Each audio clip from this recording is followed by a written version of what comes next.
നിങ്ങൾ ഇനി തെറ്റ് ആവർത്തിക്കരുത്. നിങ്ങളെ തല്ലിച്ചതച്ചവരാരായിരുന്നാലും ശരി, അവരെ നിയമാനുസൃതം ശിക്ഷിക്കും. ഇനി ഈ സ്റ്റേഷൻ അതിർത്തിയിൽ കുഴപ്പങ്ങൾ ഉണ്ടാക്കരുതെന്ന് ഞാൻ അപേക്ഷിക്കാം. അനന്തൻ നായരോട് ഞാൻ സംസാരിക്കാം. വിളിക്കുമ്പോൾ വരണം. നിങ്ങളുടെ ഭാര്യയുടെ മരണത്തെക്കുറിച്ചും അന്വേഷണം നടത്തും. ഒരു തീരുമാനം ഉണ്ടാകുന്നതുവരെ പ്രശ്നങ്ങളൊന്നും ഉണ്ടാക്കരുതെന്ന് ഉറപ്പ് തരാമെങ്കിൽ മിസ്റ്റർ ബാലൻ ഇപ്പൊ പോവാം.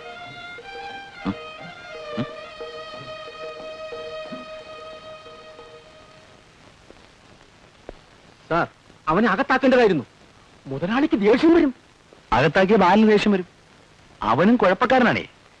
പിന്നെ അവൻ പറയുന്ന കാര്യങ്ങൾ കുറെയൊക്കെ ശരിയല്ലേ?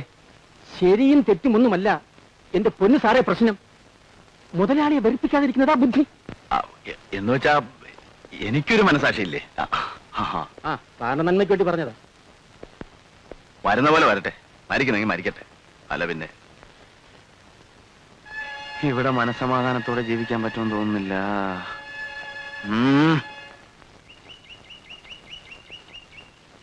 അനന്തൻ നായർക്ക് ദേഷ്യം തോന്നാൻ ഇത് തന്നെ ധാരാളമാണ്.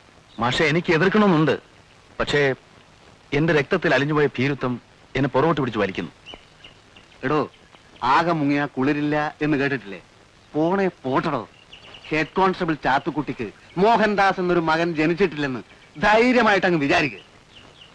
ഒഴുക്കിനെതിരെ നീന്തുന്നവർക്ക് മാത്രമേ ഇവിടെ പരിവർത്തനത്തിന്റെ പാത വെട്ടാൻ കഴിയൂ. ഇനിയെങ്കിലും ഇത് മനസ്സിലാക്കടോ.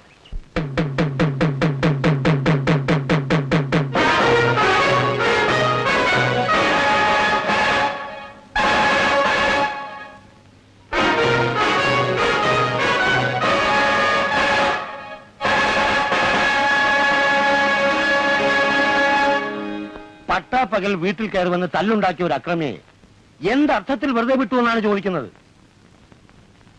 അക്രമികളെ നേരിടാൻ കഴിവില്ലെങ്കിൽ ഈ കാക്കിക്കുപ്പായ ഊരി വെച്ച് സലാം പറഞ്ഞ് പോകണം സാറേ.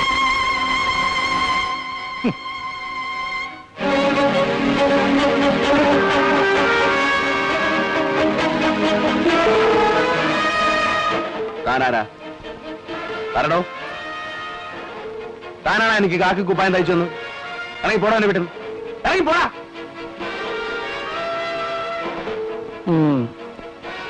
എന്റെ ആളുകളെ ചീത്ത വിളിക്കുന്നത് എന്നെ ചീത്ത വിളിക്കുന്നതിന് തുല്യമാണ്. ഞാനേ ഒരു സാധുവാ, ഭീരുവാ. പക്ഷെ ഈ നാറി എന്നോട് ഊരി വെക്കാൻ പറഞ്ഞ ആ കാക്കി കുപ്പായുണ്ടല്ലോ, അത് ഞാൻ എടുത്തിട്ടത് പലതും പ്രതീക്ഷിച്ചുകൊണ്ടാ. ആ കുപ്പായത്തോട് എനിക്ക് ബഹുമാനമുണ്ട്. ഏമാമാരുടെ ഏറാം മൂളികൾ എന്റെ അഭിമാനത്തെ ചോദ്യം ചെയ്യാൻ വന്നാലുണ്ടല്ലോ, രണ്ടും കൽപ്പിച്ച് ഞാൻ ഇറങ്ങും. ഒരു ഭീരുവിനെ പോലെ 1000 തവണ മരിക്കുന്നതിനേക്കാൾ നല്ലത് ധൈര്യത്തോടെ ഒരു ദിവസം ജീവിക്കുന്നതാണ് നല്ലതെന്നാണ് എന്റെ അച്ഛൻ എന്നെ പഠിപ്പിച്ചിട്ടുള്ളത്. ആരും എന്നെ വിലട്ടാൻ നോക്കണ്ട. ഓഹോ, എങ്കിൽ പിന്നെ എനിക്ക് പ്രശ്നമൊന്നുമില്ല. ഇതുവരെ ഇവിടെ ഇരുന്നിട്ടുള്ള ഒരു പോലീസ് ഉദ്യോഗസ്ഥനും എന്നെ അനുസരിക്കാതിരുന്നിട്ടില്ല. അനുസരിപ്പിക്കാൻ 5-6 പട്ടികളെ വാങ്ങിച്ച് വീട്ടിൽ വളർത്തിയാൽ മതി.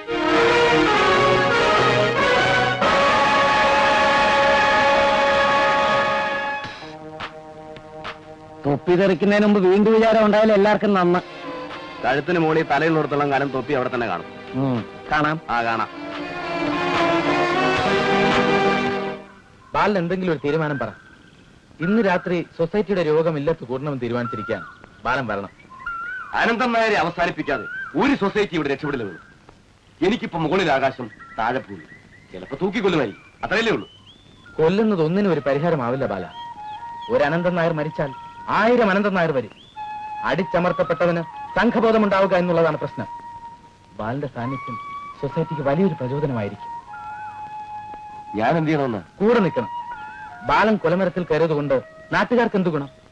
ബാലന്റെ പക, ബാലന്റെ പ്രതിഷേധം ഒക്കെ ക്രിയാത്മകമായി തിരിച്ചുവിടണം എന്നാണ് എന്റെ അപേക്ഷ. സൊസൈറ്റിക്ക് സ്വന്തമായിട്ടൊരു കെട്ടിടം ഉണ്ടാവണത് വരെ ഇവിടെ ഇഷ്ടംപോലെ സ്ഥലം കിടക്കുകയല്ലേ. എത്ര ചാക്ക് വേണമെങ്കിലും അടുക്കി വയ്ക്കാനുള്ള സൗകര്യം ഉണ്ടല്ലോ.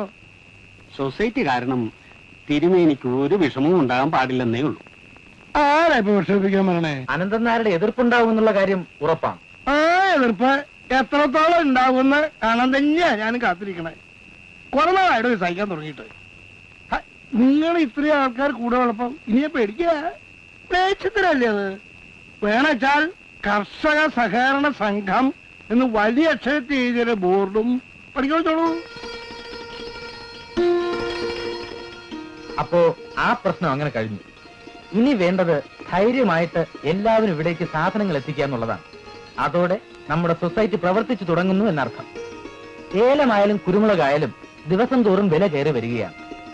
നമ്മുടെ സാധനങ്ങൾക്ക് ഏറ്റവും നല്ല വില കിട്ടിയെങ്കിൽ മാത്രമേ നമ്മൾ വിൽക്കൂ എന്നുള്ളത് തീർച്ചയാണ്. നിങ്ങളുടെ എല്ലാവരുടെയും സഹകരണം ഉണ്ടെങ്കിൽ മാത്രമേ സൊസൈറ്റിക്ക് വളരാൻ കഴിയൂ.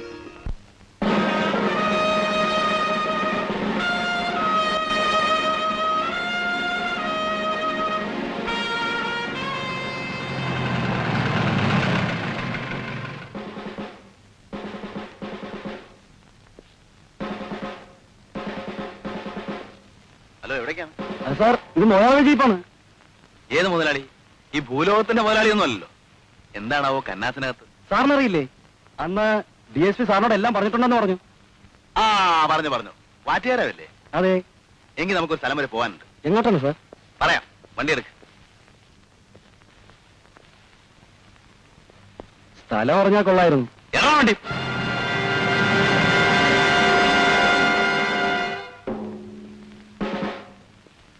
വിരോധമില്ലെങ്കിൽ സാറൊന്ന് ഇറങ്ങി വന്നാ കൊള്ളാം.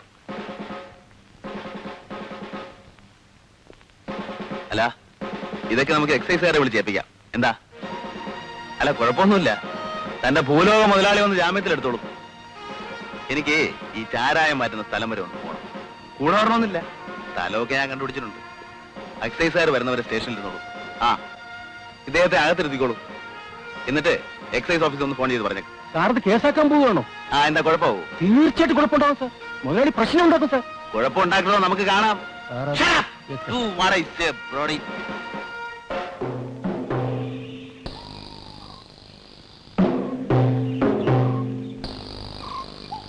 ആ കുട്ടി നിറഞ്ഞു.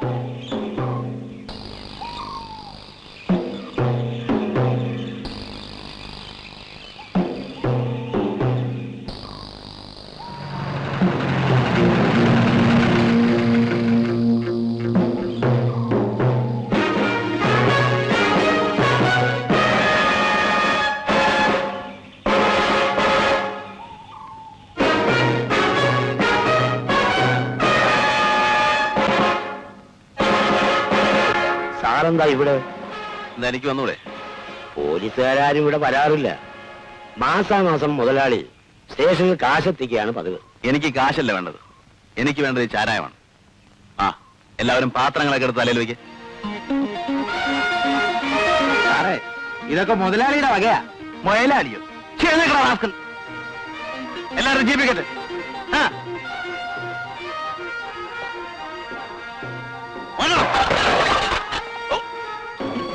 ഈ നാട് നന്നാക്കാമെന്ന് ഞാൻ നോക്കട്ടെ. ചോദിക്കാനും പറയാനും ആരും ഇല്ലെന്ന് കരുതി ഇത് വെക്കണല്ലോ. ആ, നടക്കണം അങ്ങോട്ട്. ആ,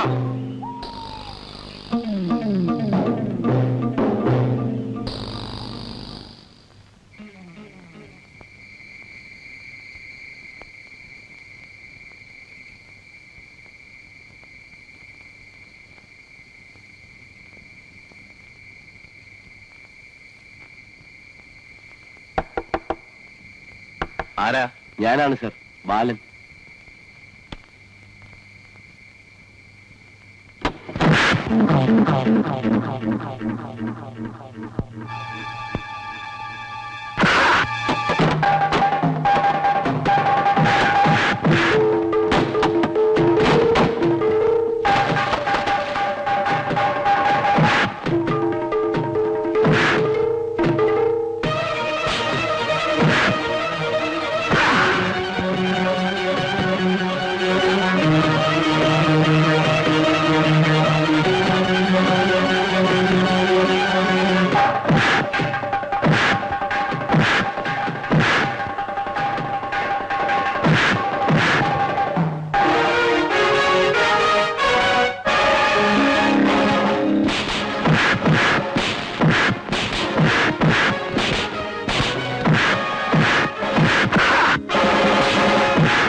മോശമല്ലല്ലേ?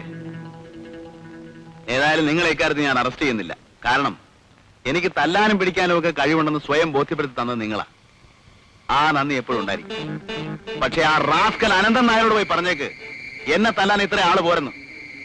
പോയാണോ പട്ടികളെ?